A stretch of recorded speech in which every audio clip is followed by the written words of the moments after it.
Thank you very much. And finally, the second external condition is the emergence of common projects. It is, of course, the most important step. Indeed, technology transfer are not an objective in themselves. They must give a rise to technological exchange and must not be unidirectional. The ultimate goal is the establishment of joint industrial projects with foreign companies that wish to cooperate with Kazakhstan. This requires the construction of a common scientific basis, joint laboratories, and common industrial structure.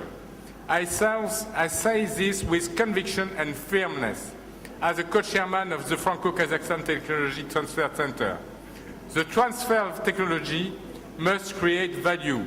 This value will be tangible when and only when new and original jointly designed common products are emerged. There are the strategic acts that guide the Franco-Kazakhstan Technology Transfer Center.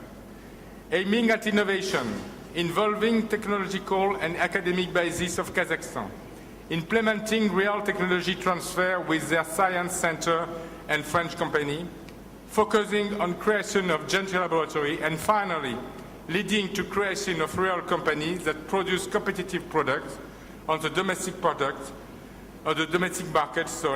products of international quality permitting their export. This is where common and determined ambition in the context of a joint cooperation in which both sides are winners. Thank you.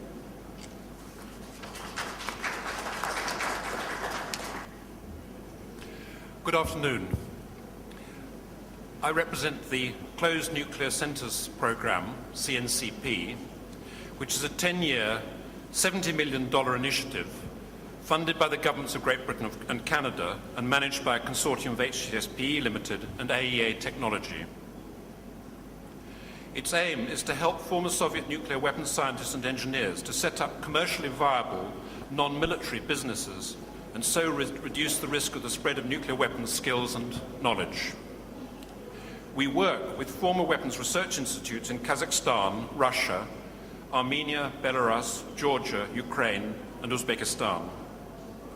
In Kazakhstan, we work with the Institute of Nuclear Physics in Almaty and with the 3 National Nuclear Center Institutes in Kurchatov and with the Kurchatov Park of Nuclear Technologies. CNCP acts as a highly focused science commercialization and business development program.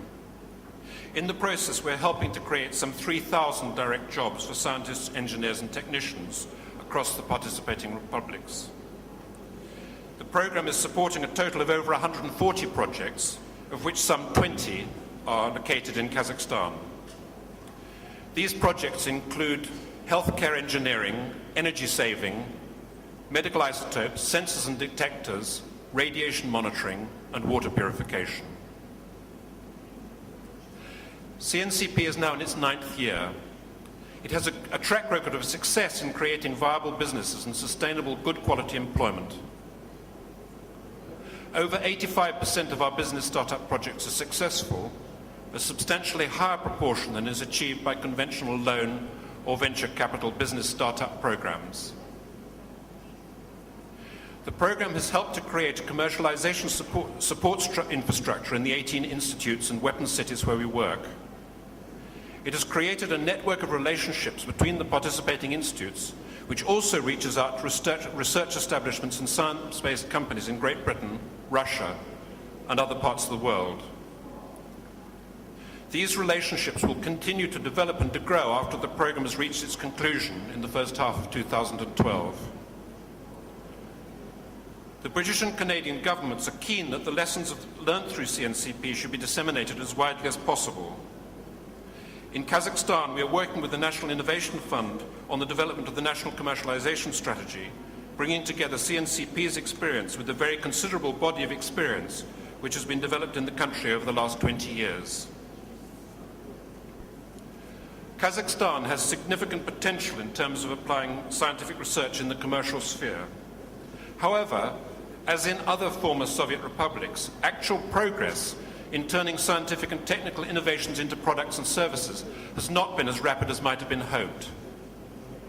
The work of the Ministry of Industry and New Technologies in this sphere is thus of real importance for the development of the country as a whole. Over the past 30 years, a complex system has developed in the European Union to support the commercialization of scientific discoveries. Because the industrial and economic crisis of the 1980s began earlier in Great Britain than in other countries, and because of its role as a bridge between North America and Europe, Britain has played an important part in developing this system. Many attempts have been made to transfer the European model to former Soviet republics, but generally the results have been disappointing. Certain factors have been particularly important in this. The Western system was not developed centrally, but evolved bottom-up through a process of trial and error involving many different government and non-government players. Science commercialization depends very largely on a network of formal and informal collaborative relationships, which are hard to transfer from one country to another.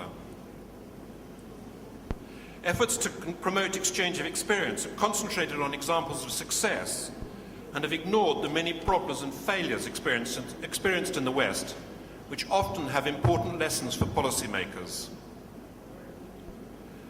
Initiatives to support commercialization have generally been led by people who have a good understanding of business development in general, but little knowledge of science or of the specifics of science commercialization.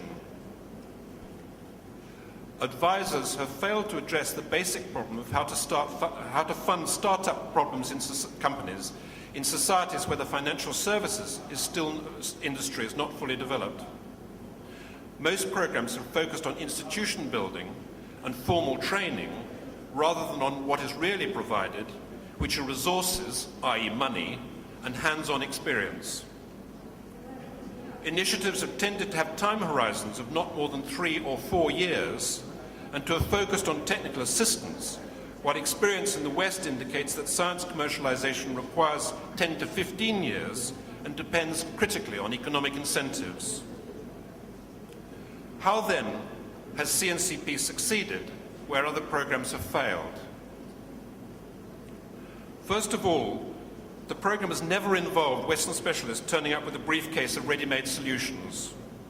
Rather, it has developed a model for science commercialization which is locally appropriate through learning from experience. The program is, through and through, a collaboration between European specialists with many years' experience of working in Kazakhstan and Russia and highly qualified team members and partners who have grown up in the Soviet and post-Soviet science system.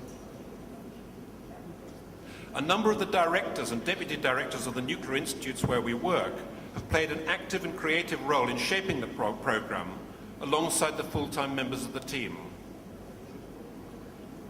Other factors which have been critical to CNCP's success have been, first, science commercialization is a complex and multifaceted process. The program delivers finance, training, networking, and support for the development of infrastructure such as commercialization units within the institutes themselves. Second, the program is staffed by specialists with first-hand experience of managing science and technology-based businesses. Members of the team are themselves scientists and engineers with high-level qualifications from leading British and Russian institutions. This has helped enormously to win the confidence of scientists in the partner institutions. Our business specialists are not theoreticians, but have actually set up or led knowledge-based companies themselves. Third, regular exchange of experience visits to leading science centres in Britain, such as Oxford, Cambridge, Imperial College and the Rutherford Appleton Laboratory, involving the top leaders of the partner institutes, have helped to break down the innate conservatism typical of large research establishments and to develop a common understanding, a sense of common purpose, and a forward-looking attitude to science commercialization. Fourth, CNCP operates a rigorous and transparent system of project assessment. Projects are selected at arm's length by people who have a good understanding of the technologies and the management procedures involved. Beneficiaries can see that projects are chosen on the basis of objective criteria without the possibility of improper influence. Fifth, project selection